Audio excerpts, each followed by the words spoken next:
Greetings, everyone. Welcome to the 12th and last installment of the International Macrohistory online seminar of this semester. Today, we're very happy to have Doug Irwin from Dartmouth College, who's going to present his research with Maxime Chapelier from Purdue. Before I let Doug take the baton, I just want to remind everyone of the rules of engagement.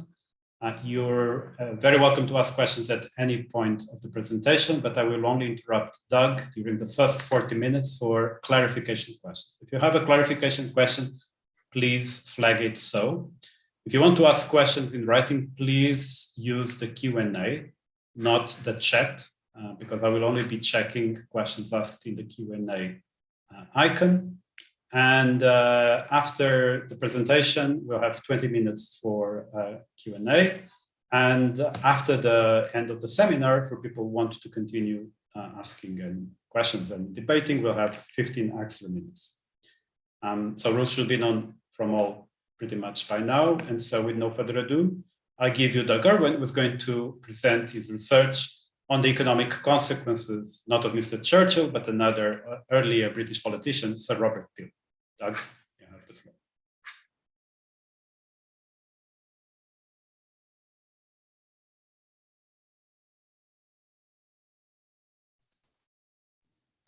Thank you very much. It's a great pleasure to be here. My co-author, Maxime, is also with us, so he'll be joining in terms of the discussion and other things. And you're absolutely right that the title of this paper is based on John Maynard Keynes and the economic consequences of Mr. Churchill, which was looking at the restoration of the gold standard in 1925.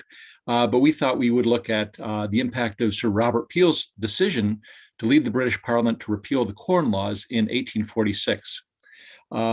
Well, first of all, I should start with some basic information that maybe the British audience well understands, but maybe other audiences, certainly in the United States and elsewhere, may not. So the first question is what were the Corn Laws? What are we talking about here? Well, the repeal of the Corn Laws was the repeal of taxes on imported grain coming into Britain in 1846. This was a major trade policy move of the mid-19th century. It ushered in a period of freer trade for Britain and also for the continent of Europe. Had dramatic consequences for the British economy, and is generally a sort of a landmark event and policy action during this period. There are a lot of moving parts, in some sense, a lot of drama in various aspects of it. So I'll just briefly describe what it was. So first of all, from the American audience, corn is wheat. So it's really grain, and this is a major foodstuff, obviously, a component to making bread, which is very important in British diets during this period, as we'll get into. They actually go back to the 17th century, but there's a very sharp increase in those corn duties after the Napoleonic Wars, when Britain was going to be sort of restoring international commerce with the end of war, and they were worried about a flood of grain coming in and harming British farmers. This is an important year because this sparked a huge debate among nascent British economists. And it really sort of gave rise to the classical school in some sense.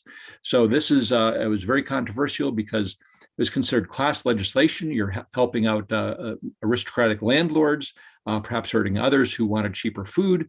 This is where Ricardo came in, and Malthus and J.R. McCulloch and others as being important contributors to the debate over the economic consequences and the economic impact of this. The debate subsided a bit, but it came back in the 1840s. And this is when Richard Cobden, a big figure in British history, formed the Anti-Corn Law League, which is sort of not really an interest group, maybe a public interest group in favor of repealing the Corn Laws to help out the working classes in terms of the ability to buy bread and other things. Also, the Economist magazine was founded against the Corn Laws in 1843 as well. But what really triggered sort of the movement was not just the pressure from these groups, but the Irish famine, the potato famine starting in 1845, which was a blight that severely impacted food supplies And that was sort of put the repeal of the Corn Laws on the political agenda. Now, Sir Robert Peel, who was the prime minister at the time, he was a conservative member, and he obviously represented the landed classes in Britain, but he was the one who courageously, in the view of some, perhaps harmfully in terms of his conservative colleagues, proposed repeal in January 1846 to fight the famine and for broader reasons. And he sort of led Parliament into repealing them on May 15th, 1846, which, interestingly enough, and this is why it's so appropriate that we're presenting this paper this week, because just a few days from now, it will be 175 years since the 175th anniversary of the repeal of the Corn Laws later this week. This is a high political drama. It split the Conservative Party. Peel was forced to resign. And so this is one of the major events of this period. So the way I like to say it is there's a lot of drama. There's economic drama in terms of economists battling out the various ideas about its impact. There was sort of public drama with the founding of the Anti-Corn Law League and the Economist, and there was political drama with Peel splitting the Conservative Party, but ultimately leading a split parliament to repeal the Corn Laws. And so the politics of the Corn Laws have been long of interest to historians. It's a big part of the British experience in the 19th century, but the economic consequences have, I think, been understudied. Here's just a few slides just to show you, Ricardo's famous essay on the influence of a low price of corn on the profits of stock. This is an amazing essay because he talks about land, labor, and capital, and talks about how there will be income redistributional consequences from the repeal of the Corn Law. How it will help out, hurt landowners, but help capitalists by increasing the profits of stock. And of course, there's Malthus and McCulloch and others were weighing in as well. Here's just shows you some of the political agitation. We're used to maybe, at least in the United States, not riots, but protests against free trade. But here in Britain, the Anti-Corn Law League was leading demonstrations in favor of free trade. Why? Good wages for workers, untaxed bread. It'll help out manufacturers because manufactured exports would have to increase to pay for the imports of grain. There was even a religious element to the debates at the time. So it's a very rich period. And of course, here's the first issue of The Economist in September of 1843, and it was founded explicitly by James Wilson to agitate against the Corn Laws. Finally, Robert Peel and his decision to go against his party, go against the economic interests of the party and sacrifice his political interests and being forced to step down as prime minister by proposing this step. Then more cartoons just about how cheap bread was the result of Peel, and he was heralded as a great champion of the working classes and bringing down the price of bread. Okay, so what do we know as economic historians about the repeal of the Corn Laws? And surprisingly, for such a central event in British economic history and political history, there's been very little quantitative work done by economic historians on the repeal of the Corn Laws. So I'd highlight sort of two papers for you, one by Jeffrey Williamson and the other by Ward in 2004. And they take steps to try to understand what the impact of repeal was. And they're a little bit older and they have some shortcomings. So Williamson's paper is a general equilibrium model, a small country model of the UK. It's a linear model, so there's not a lot of substitution possibilities, tend to get corner solutions, and it has very few sectors of the economy, but it was an important step at the time, and gives us, and we'll compare our results to his going forward. Ward's paper is a partial equilibrium model, just looking at the wheat market, which is important because it'll look at price effects, quantity effects in terms of production and consumption, and is a step forward, but it doesn't give us an overall economic view of the whole British economy. There's questions about elasticities, questions about the small country assumption. So we thought there would be some better work that could be done. I'll talk about exactly what we do in just a moment.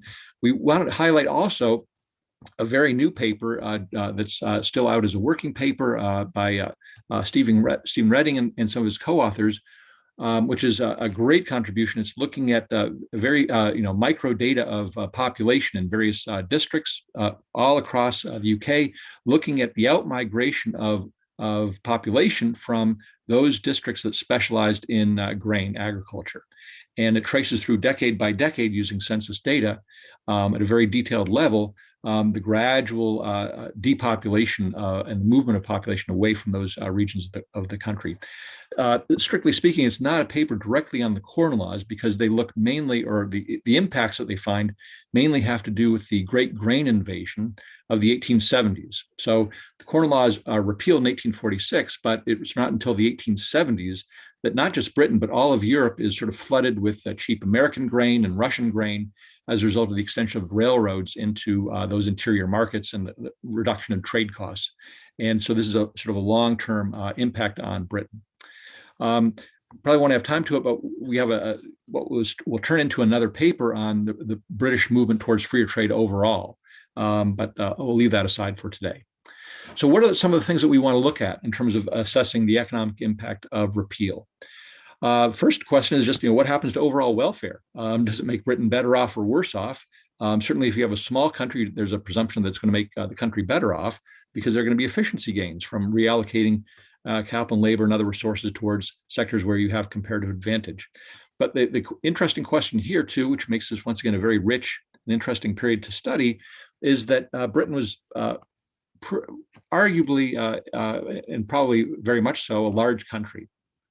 And I'll get into that in a moment, but what that means is that there could be adverse terms of trade effect from a unilateral tariff reduction, both in terms of the rise in import prices and the reduction in export prices as a result of opening to trade. And those terms of trade effects could offset to some extent these efficiency gains. So there actually is a question about the overall welfare impact of the repeal of the Corn Laws. The second thing that we want to look at, or would be desirable to look at, is the impact on income distribution. So going back to Ricardo's 1815 pamphlet, where he talks about the redistribution of income that will take place with the Corn Laws, how much income is going to be redistributed away from landowners, and is it going to be captured by workers or capital owners, or who are going to be the beneficiaries? And what would this say about the political economy of Parliament's repeal? So income distribution is something we'll want to look at as well. We want to push a little bit more and not just say, there's capital impact on landowners and workers and what have you, but different groups also have different consumption patterns. And this is something the international trade literature has really begun to pick up on a bit more, is not just looking at factor incomes as a result of changes in trade policy, but looking at expenditure effects as well. So we want to look at the income effects, but also the consumption patterns across different classes.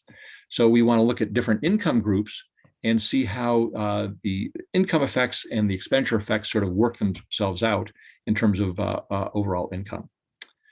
So what is our contribution and what is our approach? So we're going to have an 18-sector general equilibrium model. And this is entirely due to the hard work of three terrific economic historians who published an input-output table of the British economy in 1841 in the Economic Journal in 1994.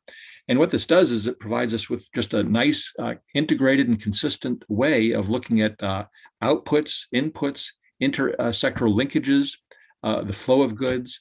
And so we can provide a consistent evaluation of the impacts on outputs of various sectors, goods prices, factors prices, trade, terms of trade, economic welfare. That is sort of the basic data that we're bringing to bear. We're going to be treating the UK as a large country. Mention more about that in a moment.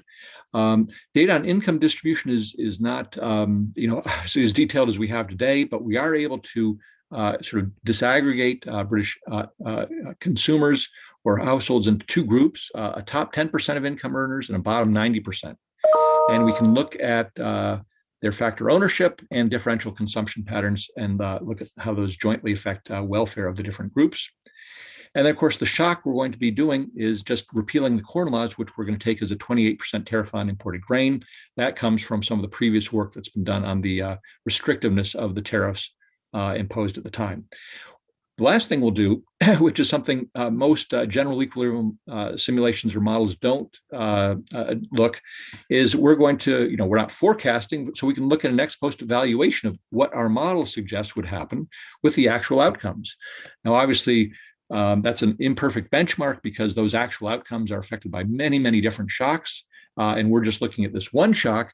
But it seems to me that, it seems to us that, at least we want to see if we're in the same ballpark, how close our figures are to what actually occurred afterwards. Here's just it was in the Economic History Review that there was this input-output table that was produced that we're using. I talked about how Britain was a large country. It's a large country both in terms of the goods it's selling on the world market, that is its exports, as well as its imports. So Britain was the first country to really undergo in a major way the Industrial Revolution.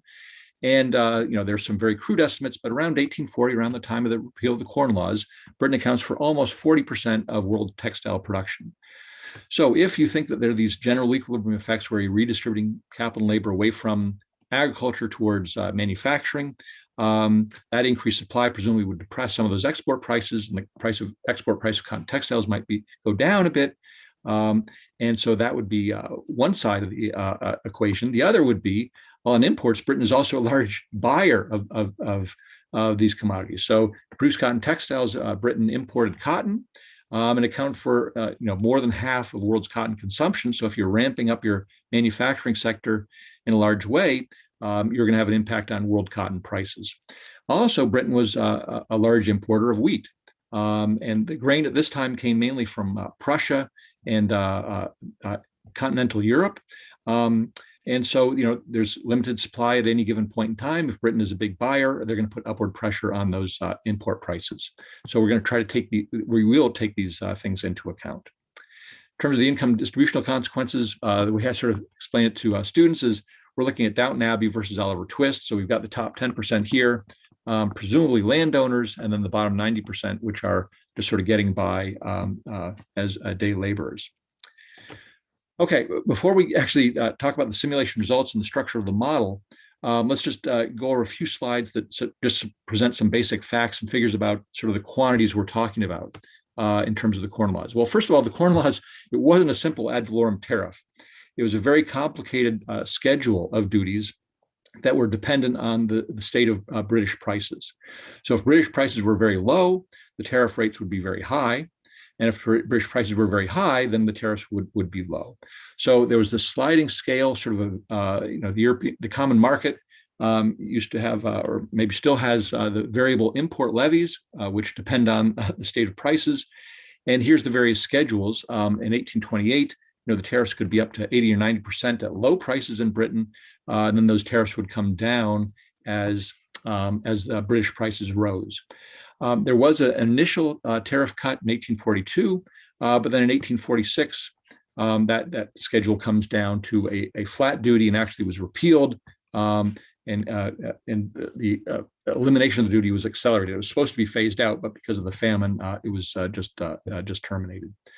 So what was the tariff? Are we talking about 70, 80% tariffs, or are we talking about 30 or 40% tariffs? That's something we'll show you actually right here, which is just a plot of what the average tariff is in a given year against the actual imports of wheat. And what this reveals is once the tariffs got above, say, 40% or so, tariffs 40% above, those were basically prohibitive duties. And what you can see here is in the 1830s, sometimes they're called the Hungry 30s, there were no imports of grain because the tariff was very high. When the prices begin to rise and the tariffs come down, then you get an increase in British imports. And the reason why there's this Corn Law controversy during this period here is because, once again, prices were, the tariff was going up, imports were coming down. In 1845, imports were at a very low level when people were starving. So what we can see here too is when the duty is phased out and goes to very low levels, the imports rise to, I can't read the scale on the other side there, but a much larger quantity than had been seen in the past, certainly much more than when the tariffs were basically prohibitive. So it does seem like the trade flows, the imports of wheat were very sensitive to the tariffs. Now, so how are we going to model this? Well, basically, we're going to take the 18 sectors from the, 17 sectors from the Horel input-output table. We're going to do what Williamson did and split agriculture into grain agricultural and pastoral agriculture. This turns out to be very important because agriculture was not just one big sector. There was a difference between the two, between using your land for grain and using your land for grazing of sheep and meat production and things of that sort. It turns out pastoral agriculture was a net export sector for Britain. And so we want to look at what happens when you transform land from grain agriculture to pastoral agriculture. That degree of substitution is allowed and also was a feature of the British economy at the time. We'll make it imperfect. It's not perfect substitution, but there is that substitution that's available. We have capital, labor, and land payments to each of these sectors. And then we can split households. It's interesting just to contrast the output structure of the British economy in 1841 with the way it is today.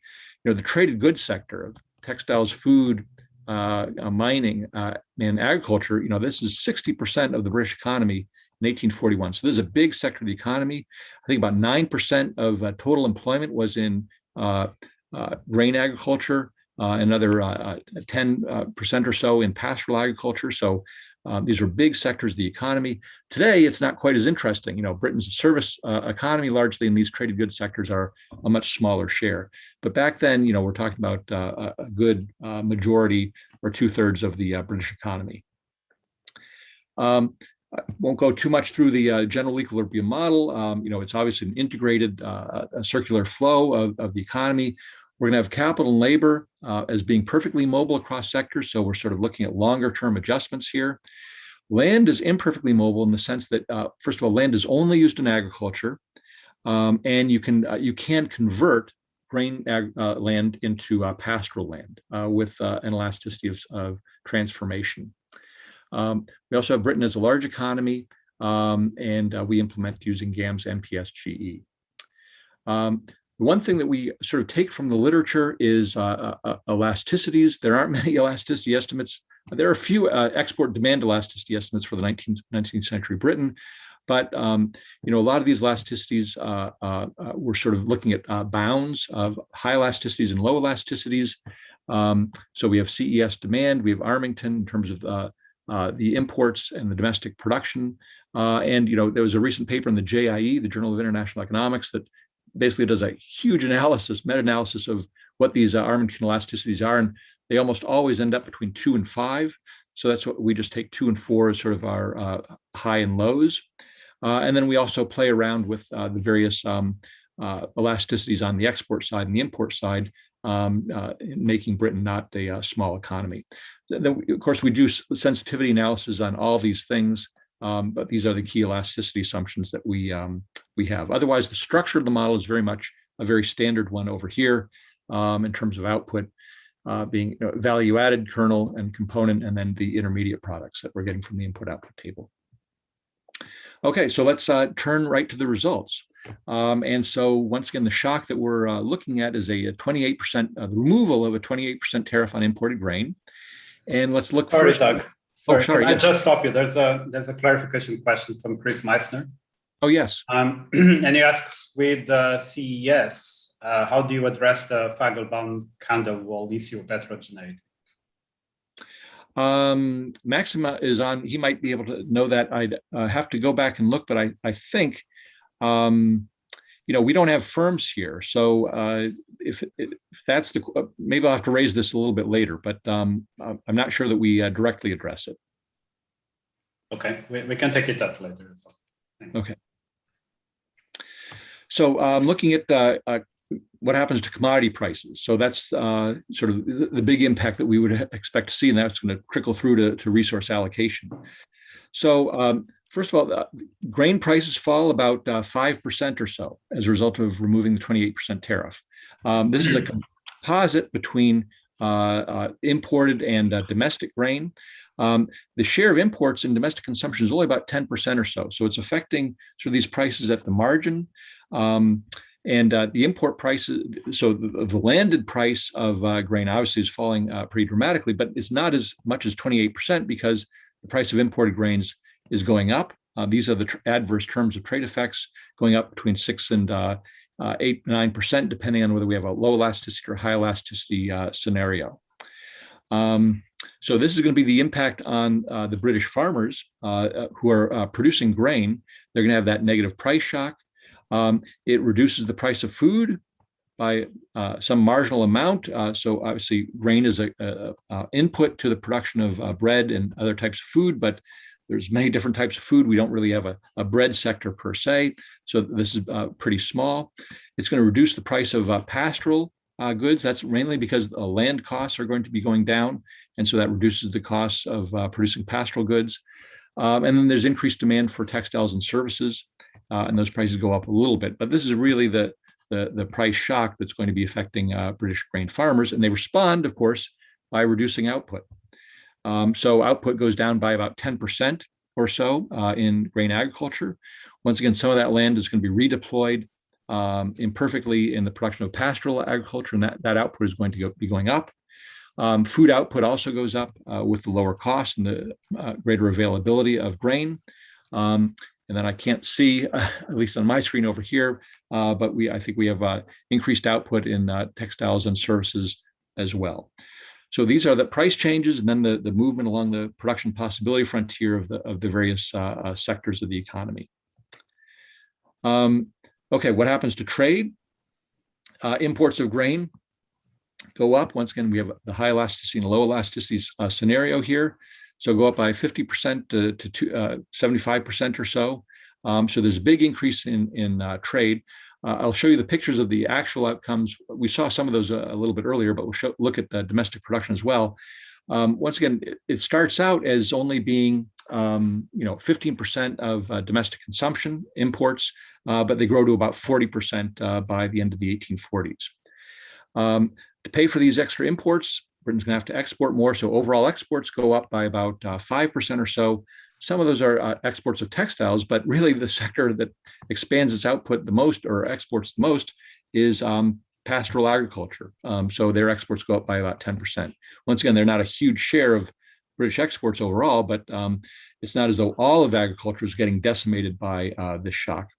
And here's also where we can look at the terms of trade effects. And once again, they're very small, they're modest, but they're negative. And the terms of trade deteriorate by about 1 to 2% or so. So that's what's happening on the trade side. And then what's happening on the income distributional side. And then, of course, that will lead us to welfare. So the key issue here is income distribution. And so let's just, first of all, look at factor ownership before we go anywhere. And once again, we can disaggregate factor ownership, and then we'll look at expenditures in a moment between the top 10% and the bottom 90%. And not too surprisingly, I guess, when you look at where labor income is being earned, it's mainly going to the bottom 90%. So the top 10% is earning more than their share of wage income because they earn higher wages, but most labor income, wage income is going to the bottom 90%. And not too surprisingly as well, most land income and most capital income is going to the top 10%. So 90% of land rents go to the top 10%, and 2/3 of capital income also goes to the top 10%. But it's not, there's a middle class. It's not inconsiderable here that some part of the 90% is getting some capital income as well. So when we'll look at just a moment at what happens to factor prices, but we want to combine that with expenditures as well. And so first of all, let me see if I can, move this over a little bit. I guess I can't, but first of all, here's the income structure, and then here's the expenditure structure. So let's talk about income first, since we were just on that. The bottom 90%, they're getting most of their income from wages. But there is some capital ownership there, so some share of their income is earned from capital, very little from land. What's interesting is the top 10% is not just sort of the landed aristocrats. Yes, half their income is coming from land, but a good share is coming from, let me see if I can do one thing here. Actually, I'm sorry, I got that wrong. Not all their income is coming from land rents. The top 10% was also getting a lot of their income from capital ownership. So, if we had been able to look at the top 1%, truly the top of the income scale, it could have been that maybe that group got most of their income from land. But when we go down a little bit further and just look at the top 10%, there's a lot of capital ownership there as well. So maybe the top 10% won't be hammered as much because they're not sort of specialized just in the income earning area of land. So they're a little bit more diversified than I would have thought going in. Now, in terms of expenditures, there's going to be a big difference between how the top 10% and the bottom 90% spend their income. So when we look at the bottom 90%, which account for 2/3 of all expenditures, textiles, soap, I'm sorry, we have textiles up here. But when we look at food, for example, that's 41% of their expenditures. Primary agriculture, another 13%. So, half of their expenditures are on food and agriculture. So obviously, a huge share of their spending is on just food. Much smaller shares here, obviously, for the top 10%. They're spending much more on other services and textiles and things of that sort. So that's sort of where we could see the earlier debates of how the bottom 90% earning mainly wages, spending it mainly on food. Everyone thought they would be the primary beneficiary. And so when we look at what we have, we find exactly that. So let's look first at changes in factor prices, then look at overall changes in welfare. Once again, two different scenarios here. Labor benefits, modestly, 1% or so. Capital benefits as well. Okay, an export sector getting access to more labor. And land is the one that takes the hit, 3% to 4% decline in land rents as a result of that price shock, which was, we saw the domestic prices fell by about 5% or so. So this is the income side. How does that translate into the welfare of the top 10% versus the bottom 90%? Well, first of all, when we take Britain overall and look at the equivalent variational change in welfare, it's negative. So what that is telling us, both in the high elasticity and the low elasticity scenario, what that's telling us, of course, is that the terms of trade effect is dominating the efficiency gains, the static efficiency gains from the repeal of the Corn Laws. But of course, there's these income distributional effects. The top 10% is losing about 1.5% of its income, and the bottom 90% is gaining, maybe 0.5% in terms of its welfare. So there's this redistribution going on, and the bottom 90% is gaining. So that's what we find is, very consistent with sort of Ricardo's analysis. We just have some numbers associated with it in some sense, and have a little bit more sophisticated analysis. Of course, the classical economists debated the large country assumption quite a bit, but we find that basically the terms of trade effects are washing out the static efficiency gains. We don't do any dynamics in the model. We could talk about that a little bit later about why we didn't do that. It's not clear that the Corn Law repeal itself led to any sort of dynamic changes in investment or TFP or things of that sort. Well, that's what the model says. The question is, how does that benchmark against what other models say and what we see actually happen? So what we do for the next two charts here is look at, just compare our results with those of Ward and Williamson to the extent they report those results, and then look at sort of what actually happened. So let's just look at imports of wheat first. We said they were going to go up by about 2/3. Actually, it's very close to what Ward's partial equilibrium model predicted, which is about 80%. Williamson doesn't report that number. When you compare to what actually happened, the problems with the actuals, of course, depends on what time frame you're looking at. 1 year may not be too short of an adjustment, but if you go out to 5 or 7 years or so, there are going to be many other shocks hitting the economy. So we look at like the 3 years after the repeal, and the numbers are a bit higher, partly because we don't have a famine built into our model, and the famine could have boosted these numbers beyond what we would have expected just from the Corn Law repeal itself. So from 90% to 150% or 170% or so. Now, what about the changes in domestic wheat production? Here we have two other models that we can compare to, both of which said domestic output declined by 7%. We think the hit was a little bit more in terms of output reduction, 11%. That's the average of the high and the low elasticity scenarios. When we look at what happens to actual wheat production. In the couple of years right after the repeal, it looks like domestic output goes down by about 13%. So we're a little bit closer there. And I think I have a slide coming up that will show that result. Actually, here it is right here. So here's what sort of actually happens with the repeal, which happens right in here. So first of all, it looks like, there's some, if we just sort of smooth these out a bit, there's going to be some reduction in domestic production. And that's that 13% figure that I just showed you. And of course, it's hard to know what the benchmark here is in terms of imports, but the level of imports, if you sort of smooth it out, has also gone up, to some extent. Actually, as we showed here, I don't show the, we have imports right here, a little bit more than we expected, but once again, there's the famine going on. But the share of imports as a share of consumption do go up from 15% to 40%. It doesn't completely decimate agriculture, at least initially. That's where the Reading paper looks at sort of more longer, late 19th century impacts. But obviously, the British agricultural grain producers were taking this hit. What about the change in the price of wheat? How did we do there? Well, we said it was pretty modest, about 5%.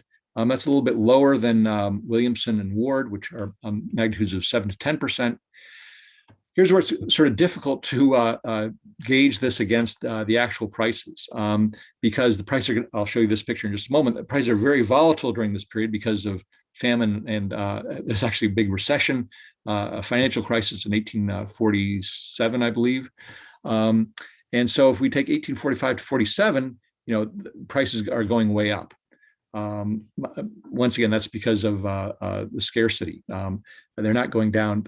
This is sort of the partial impact of the Corn Law repeal, but the actual prices were going up. But with the financial crisis, prices come back down. So it's going to be hard to judge the outcomes of a model against what we actually see. Too many post-repeal shocks going on. When we look at import prices, it's the same problem. Our import prices go up less than Ward's, which is a partial equilibrium estimate. He says the import prices will go up 17%. That's almost the full extent of the repeal, the 28% tariff reduction from repealing the Corn Law. So the terms of trade effect here are really large. We find something lower. Once again, it's very hard to judge what the actual impact is, because depending on the period, those prices are going way up during the famine period, and then they fall after the famine. So we're going to not be able to do well there. So here's actually what happens to wheat prices. They did not collapse. Here is exactly when the repeal takes place. This line right here, you can see, well, grain prices didn't go down, they went up. Well, that's because, once again, increased demands in the famine, but they do come down and are at a roughly slightly lower level, but it's not as though you can see the impact where you sometimes can of that trade policy measure.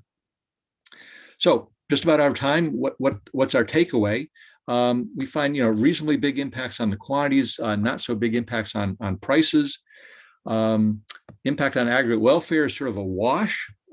It's small, it's very small, but slightly negative. So basically, aggregate welfare, the efficiency gains are being offset by an adverse terms of trade effect. And so when we think about the repeal of the Corn Laws, we sort of think about it's really changing income distribution. And that's why it was such a big political issue at the time. But it was progressive in the sense that it's the bottom 90% are benefiting from this, because a lot of their expenditures were on the imported good. And that's consistent with a lot of more recent work that's focusing on distributional impacts of trade policy changes. So I think that's it. That's all I've got, and happy to open up for questions and discussion.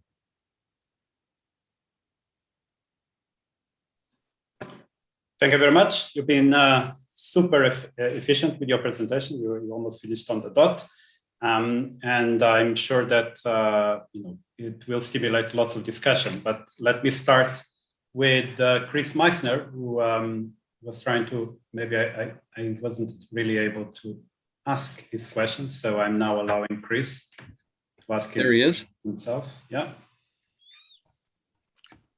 Oh, hi, Doug. How are you doing? thanks a lot for this paper. That's really, fabulously clear and a great contribution for helping think about this. So my initial question was how you were going to deal with consumption heterogeneity. And, Feigelbaum and Kendall have a structural model of that where different types of consumers have different consumption patterns. It doesn't look like you dealt with that explicitly in the model, but later on in the talk, you had a figure which showed different consumption patterns. So I was kind of unclear whether you're dealing with that on a kind of a ad hoc way or whether it was like actually in the model.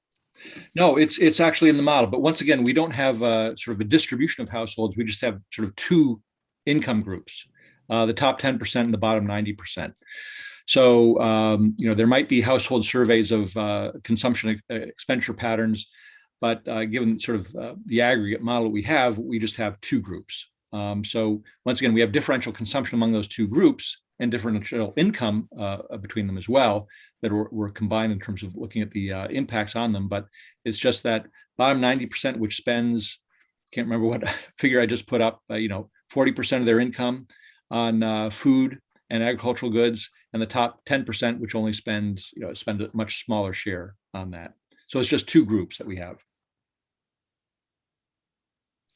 Okay. Tim Gunan came in early in the discussion and asking you to compare yourself with Jeff Williamson's earlier work. Tim, can you? This is just a trivial point, and maybe I'm confused. You said a couple of times in the presentation, Williamson doesn't consider a large country case, but he does actually.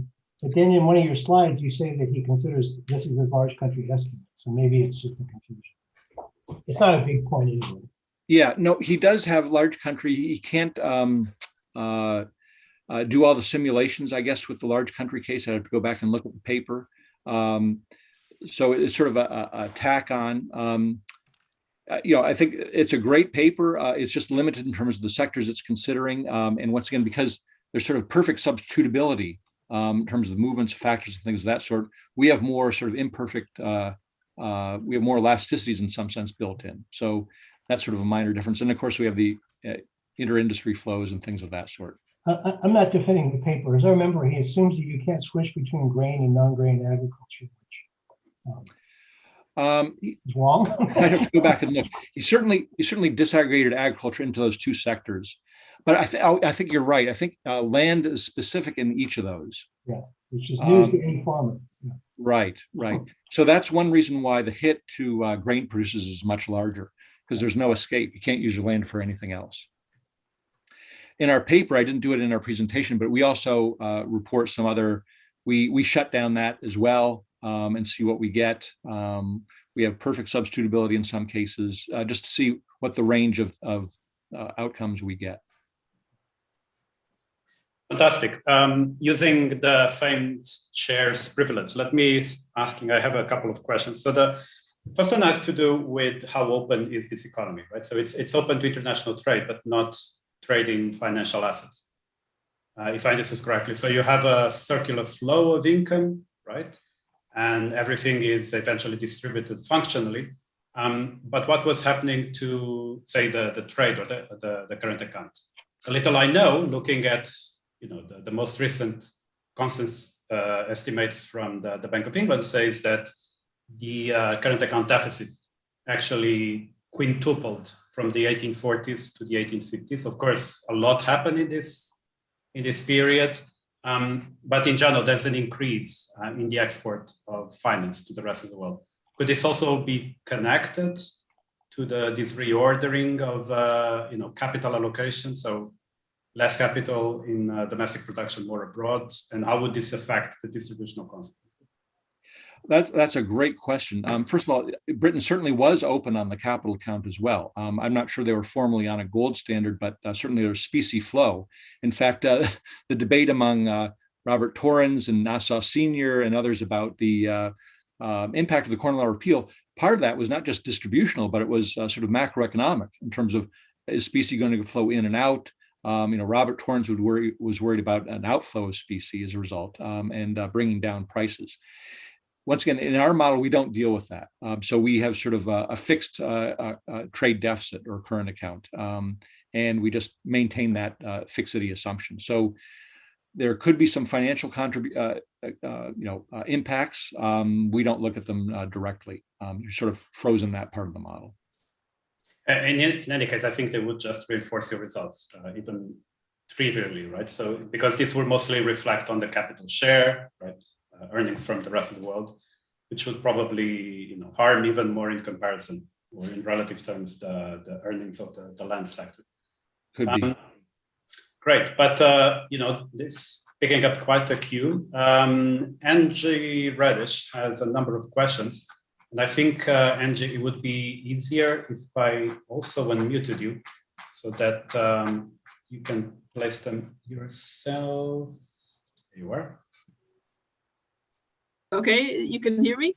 Yes, we can. Thanks, Doug, for the great, clear presentation. Actually, it was just one question. It was a bit peripheral, but it was about, you referred to the Hungry 30s, when the tariff was prohibitively high and there were no imports. But I thought that the tariff, with the sliding scale, the tariff was prohibitively high only when domestic supply was very high. So that wasn't a hungry period. It could have been the hungry 40s. I have to go back and check. But certainly was the case that the tariff was high. That meant prices were relatively lower. I have to go back and look at the history of that. Okay, and if I could just to say that Tony Ward was my grad student way back in the day, who did his dissertation on Canadian wheat markets, and that's how he got into the corn laws, which are so actually one of these big things in Canadian economic history. So fascinated to see his work referenced. Thank you. His paper is really good. Once again, it's partial equilibrium. We want to do something different, but it's really well done. In fact, I'll give him credit for even some of the data that we based our charts on. Once again, for this central event, you would have thought that we'd have easily accessible data on sort of the time series of imports and the time series of the tariff, and he did a lot of that work. Very good. Chris Meissner has another question. I think I can read it out loud. What about the reduction in risk and gain from risk sharing and so on?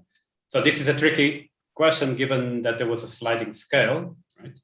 And also, what about the productivity in the agricultural sector? Did it change endogenously, do you think? There's some sort of non-quantitative work by economic historians that talk about the impact on the agricultural sector. And it does seem like there were technological improvements in terms of drainage and other things. There's some papers in the Economic History Review on that we report. In fact, there may even be, we don't get into the politics deeply, but there may have been some subsidies provided by the British government to help the adjustment process. Because I seem to recall some implicit subsidies taking place to help the transition and help pastoral agriculture do better. Those papers are referenced in our paper, and once again, nothing is no one's done any quantitative work on the TFP or the productivity effects on British agriculture, but certainly increasing competition, squeezing margins will force those types of improvements in a smaller sector, of course. Chris has a double-handed follow-up. So Angie mentioned it, but the sliding scale is like a specific tariff, which provides some sort of insurance mechanism to those who are benefiting from the protection. Once you get rid of that tariff, you replace that kind of insurance with a different kind of insurance, one which is relying on the open market to smooth the shocks. Would it be possible in the context of your model to discuss some of the gains from lower uncertainty and a steadier supply of a crucial input to the human biological process, i.e. food? I'm not sure in the context of our model, but certainly one could look at just the time series properties of wheat prices facing domestic consumers and whether the variability goes down or up. Because you're right, you're sort of losing the installation of the specific duties, which are providing that price insurance, but you're also gaining access to a world market, which if shocks are uncorrelated across countries might smooth out any largely domestic price fluctuations. So that I wouldn't use our model for that, but collecting, people have collected all these grain price data. That would be very useful for that sort of thing. And what just to throw out some ideas about other papers potentially, Belgium repealed its corn laws. There's a political economy paper on that. A bunch of other countries began reducing their grain tariffs as well in the aftermath of what Britain did. And so you're getting multiple markets getting opened up. And you can see what happens in these various markets as world grain supply trade starts increasing. Thank you. Continuing, Gabriel Masevich has a couple of questions, and I'm going to allow him to ask him himself. Thanks. Can you hear me? Yeah. Thanks for the wonderful presentation. It was very interesting, super clear. I had two slightly unrelated questions. So the first is about the estimates. So it's not totally clear for me within how a computable general equilibrium model is estimated, how you measure the uncertainty of the resulting estimate. So should we think about these estimates as having error bars? And if so, how big should we think about these error bars being, right? And so, there must be uncertainty associated with the underlying economic measurement. And then the second question is really about the political economy. So, there's a lot of work on the big campaign that gets put together by the manufacturing interest to push for the passage, for the repeal of the corn laws. If I understand right, your paper is suggesting that the terms of trade shock is bad enough that this was actually a bad idea for the manufacturing interest. Is that the right interpretation? And, how should we think about the implications of this for, assumptions of rationality in political economy models? Thanks. Sure, thanks. Two great questions. I'll take the second one first. First of all, the return to capital is going up. But it is presumably it's not as much as if Britain had been a small country. So capital wasn't irrational in some sense for pushing for repeal. But the politics are very, very interesting. Very old paper on Peel's motivation for repeal. And he wasn't necessarily pro-manufacturing anything. He was sort of much more pro-labor. And what's sort of ironic is that the classical economists under Ricardo and others were saying, we should repeal the corn laws. It'll help out our capital intensive sectors or manufacturing, but it's not really going to help out workers because of sort of Malthusian effects. Real wages are sort of fixed. And Peel rejected that. And that was one reason why he decided to repeal the corn laws. So it's sort of ironic. We think that the classical economists came up with this rationale for policy reform. In fact, it turned out to be not very attractive to the politicians of the day if you're not going to help out workers because you're assuming fixed real wages. On the first part, I'll let Maxim weigh in as well. With a computable general equilibrium model, it's benchmarked and calibrated with the 1841 data that we have from the input-output table. The only quote-unquote uncertainty or the error bands would be on the elasticities. And so that's why and the assumptions about mobility. So that's why, once again, it sort of got short shrift in my presentation, but in the paper we say, what if there's a high elasticity or low elasticity? What if we allow land to move between pastoral agriculture and grain agriculture? What if we shut down that mechanism, just have land sort of being siloed between those two sectors? What happens to the incomes as a result of that? So no error bands per se, but sort of exploring, going towards a smaller country assumption to a much larger country assumption with smaller elasticities, and then looking at mobility considerations and high and low elasticities of substitution, Armington, and on the CES side. Yeah, but if I may come on that very same point, I know that you have these two scenarios, all elasticity size, all elasticity low uniformly. But have you done some sensitivity analysis to particular elasticities? Because your low welfare effects, for instance, or your high quantitative and low price effects are all essentially dependent on the fact that you assume a very high elasticity for the import of grain and a very high elasticity, demand elasticity for the export of British cotton textiles. I know that you benchmarked them on previous research, namely by yourself, but how would the results change to particular elasticities, or is it just a concatenation of all the elasticities and shares? Well, first of all, we take relatively low elasticities in the large country case, and then we do have, what happens if they're infinite, small country case, or close to infinite. And then, of course, then you do get the efficient zero terms of trade effects and positive efficiency gains, even those efficiency gains. So even if, and the limit, small country case is still, it's not an astronomical tariff affecting a huge sector of the economy with, so even the static welfare gains in the small country case are pretty small. I think less than 1% of GDP. Then you could, if you want to sort of introduce other factors that might boost that, one of the things you could do is say, well, in the aftermath of the Corn Law repeal, other countries opened up their markets as well. So that actually would provide a positive boost to the terms of trade, and you can, augment those gains. Yeah. Once again, we don't do that. It gets a little bit ad hoc, but so it's pretty much sort of trying to keep it cut and dry in terms of the model that we have. So continuing with modeling, there's looks like Maxim. Yeah, Maxim, go ahead. Yeah, if I may just quickly follow up on the sensitivity analysis. So in general, because we rely on some elasticity assumptions, we do not do sensitivity with respect to error bars. If we would have a set of elasticities that have been estimated with confidence intervals, we can definitely do such sensitivity analysis. In terms of lower and high elasticity values, so by exploring these two cases where all elasticities are relatively lower and all elasticities are relatively higher, we are capturing kind of like a lower and upper bound of the estimates compared to the case where we would change one elasticity at a time. And we did it. We also did model runs where we were changing just one elasticity at a time. And those results were in between the kind of lower and upper elasticity cases.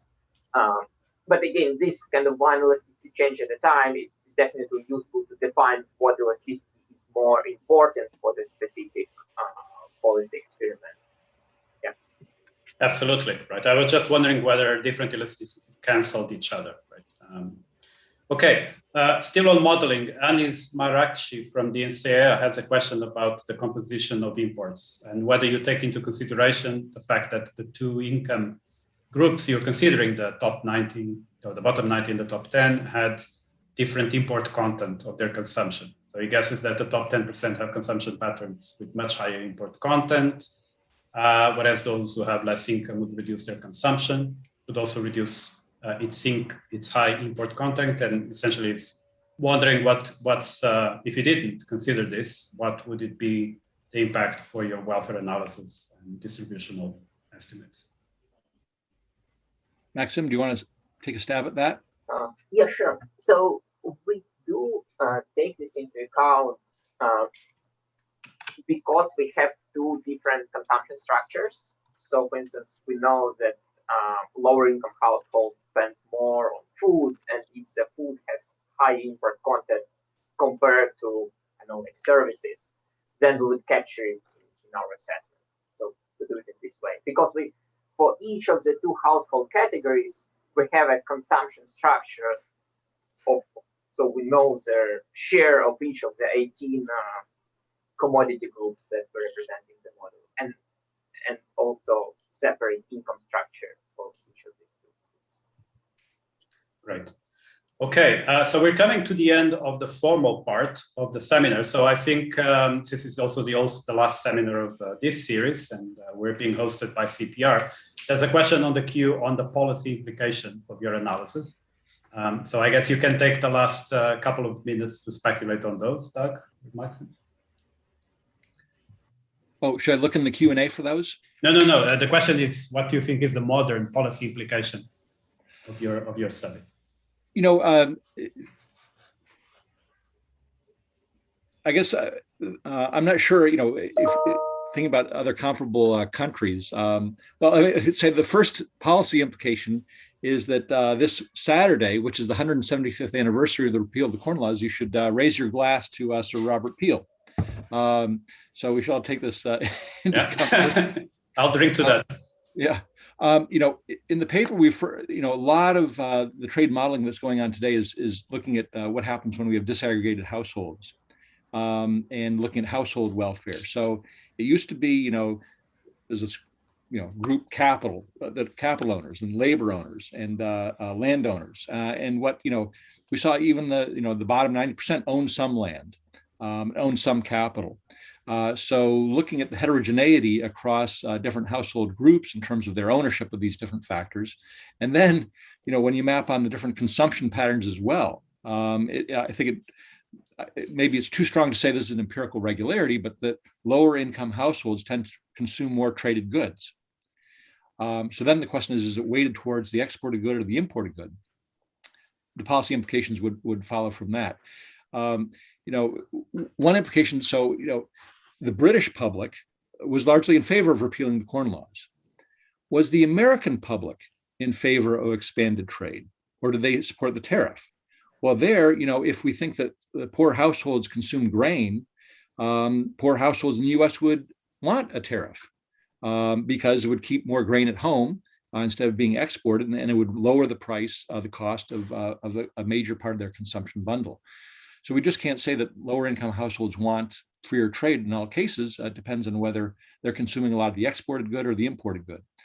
So I think what this just means is, we have to be very careful in applying this across different countries and looking at household income and expenditure effects jointly to sort of figure out what the political economy ramifications are for who's going to support a particular initiative. Thank you very much. That was a very heroic answer and short answer to a very complicated question. So I think this is a good moment to end the formal proceedings today. As I mentioned at the beginning, this is the last seminar of this semester series. But the good news is that we'll come back in September of this year for a new edition of the International Microhistory Online Seminar. I hope to see as many of you back to the seminar as possible. Until then, I hope you keep well, you have a good summer, and I hope to see you back in September. Right, now we can continue to the further 15 minutes. And so there's a couple of questions from Chris Colvin, and I think I'm going to let Chris ask them himself. They're Irish questions. Thanks, Uri. Yes, I was just, you mentioned the famine a lot, and I was wondering whether you had thoughts specifically about capturing that a bit more in your analysis, whether you think about taking it out, what it would look like, whether you thought about a separate analysis for Ireland, and just some thoughts. Not a particularly structured question here, just some thoughts, an Irish perspective. Actually, I saw in the Peter Solar, yeah, he's still on. So he's actually reached out to us to talk more about the Irish dimension of this. And we haven't gotten around to thinking about that in much detail. But obviously, that's a really interesting aspect to the whole question, since they were part of the driving force behind the repeal. But no, we haven't looked at that sort of in a quantitative way quite yet. Okay, maybe Peter will want to join the conversation. Yeah, so, I mean, because this is obviously the famine and the repeal is a huge event. If it's a big event in British or the UK history, in Irish economic history, it's huge importance. Exactly. Okay. I mean, we have to see Ireland as part of the UK at this point. It's part right. It's so. Yeah, I think the input-output table is for Great Britain. It's just Great Britain. Okay, so you should be more precise with that in your presentation, I think. True. I could be sloppy for an American audience, but can't get away with that elsewhere. You're right. And of course, obviously, what you want to introduce in introducing Ireland is international factor flows, migration, and things of that sort. Mm. Okay, so while we wait to see if someone else wants to join this Irish talk, so I have another question. And you mentioned this paper by Steve Redding and co-authors, which I've also read with a lot of interest. And I guess this is most methodological reflection. So you and Maxim are super careful at not extrapolating and making very bold out of sample simulations. This paper uses a much broader span of time and uses original diff and diff, and makes much more bold predictions about the long-term consequences of the repeal. Right. So how do you compare yourself and your methods, namely this computational general equilibrium, with what these other authors do using a completely different framework? Yeah, well, first of all, I think they're sort of complementary papers in a way. They're very different papers. So we have this, model benchmarked on data in 1841.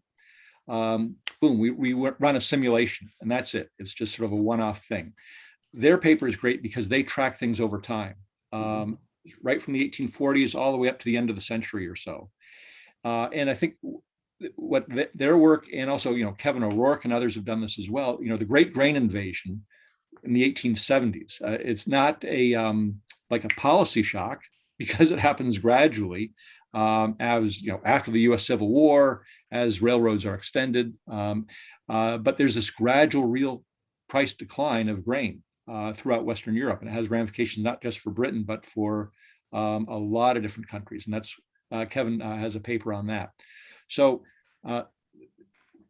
some extent, that shock is able to have these big impacts that they identify in the UK because the Corn Laws have been repealed, but it's not directly an impact of the Corn Law repeal itself. So I think if we want to use our sort of model to say what would happen with the Great Grain Invasion, we'd have to benchmark it around 1860. So in the US economy, the UK economy is different in 1860 or 1870, much more manufacturing based, obviously. Agriculture is going to already be a smaller sector. And then introduce, say, a real price shock on agriculture, not because of a tariff reduction, it's actually terms of trade improvement for Britain. So that would be a big difference too. It would be terms of trade improvement that would have this adverse consequence for this one sector of the economy. So what they do in their paper, and I'm sorry Steve was gotten off, is that he could explain more, is that they identify sort of the out-migration from those districts that were producing grain agriculture, sort of like the China shock literature in the US.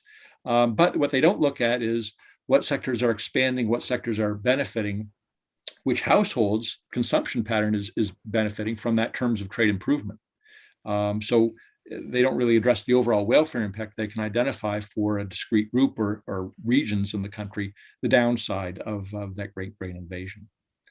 So one is a policy shock, one is a terms of trade improvement. They're happening at different points in time in some sense. And they can track things over time and see how this shock has sort of persistent effects. Absolutely. I was a bit puzzled by the scale of your effect. For instance, you estimate a relatively modest fall in land rent, whereas they show or they estimate a very big, more than a quarter fall in land prices, right? Prices. Actually, I'm not aware that there's other input-output tables for later in the 19th century. I think there's one for 1907 maybe, but it could be that British historiography is focused on the repeal of the Corn Laws, but maybe that wasn't really the big shock. The big shock is in the 1870s, and once again, I don't have on top of my fingertips what the real decline in the price of grain is. That could have been a much bigger shock, maybe over 10 years than the repeal of the Corn Laws per se.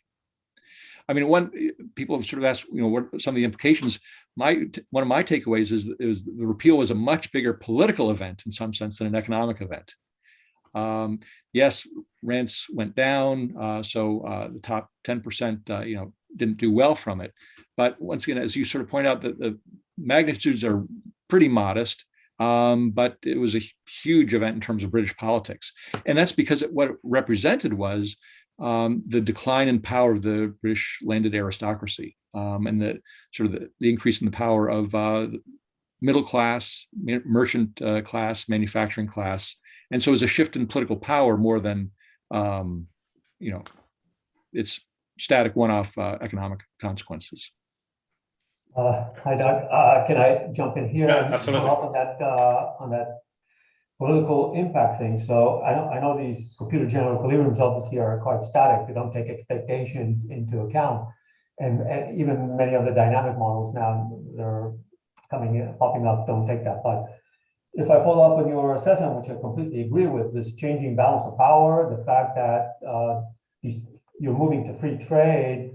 And so if you're thinking about investment and about the future, then this creates sort of a shift towards the manufacturing goods and away from agriculture in the long run, in the sense of your investment decisions or divestment from agriculture. And these things could affect the dynamics of economic growth and income distribution more than the static. So you have the shock, and again, a 28 reduction in tariffs, and as Angela was saying, this is sliding scale, so it also depends on the prices at the time and weather and all these other things.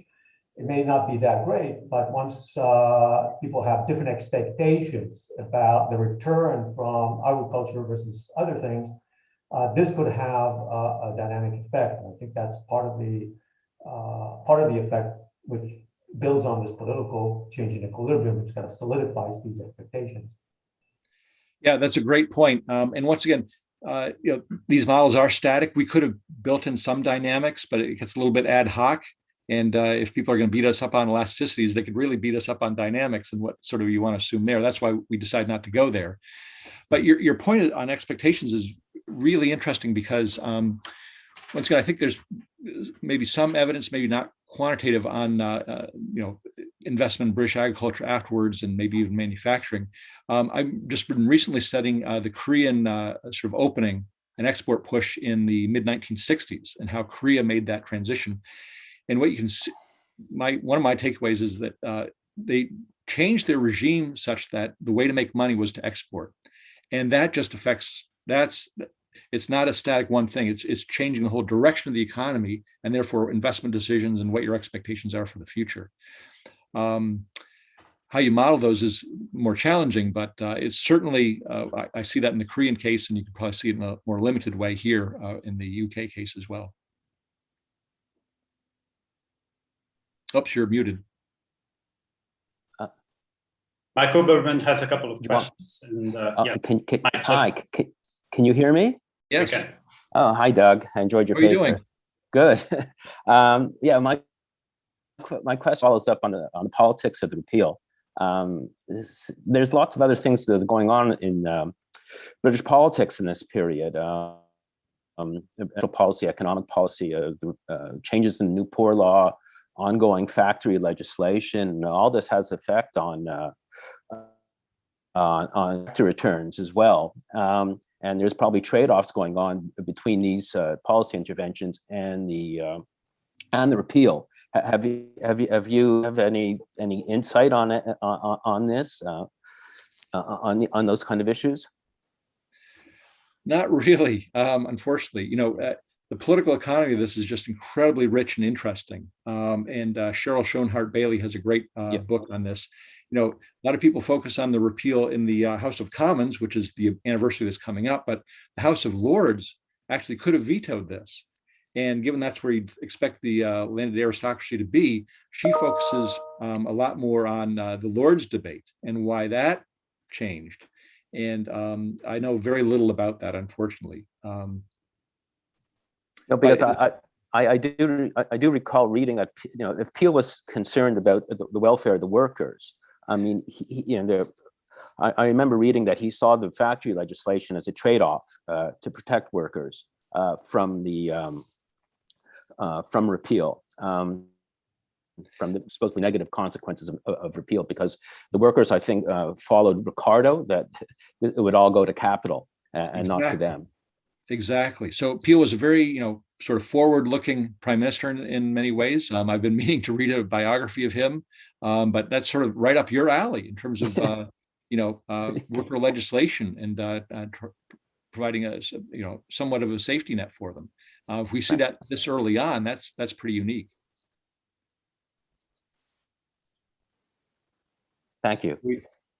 I think we've reached capacity. We're at the end of our extra 15 minutes. So let me thank the speakers, Doug Wergen and Maxim Shepardiev, for bringing us very interesting and up-to-date research on the repeal of protectionism. Remind everyone who's still with us that we'll continue next semester, where many other papers about trade, protectionism, finance, macro, long-term growth, and all other kinds of interesting topics will be presented. Till then, thank you very much, and I hope you keep well, and I look forward to seeing you in the future.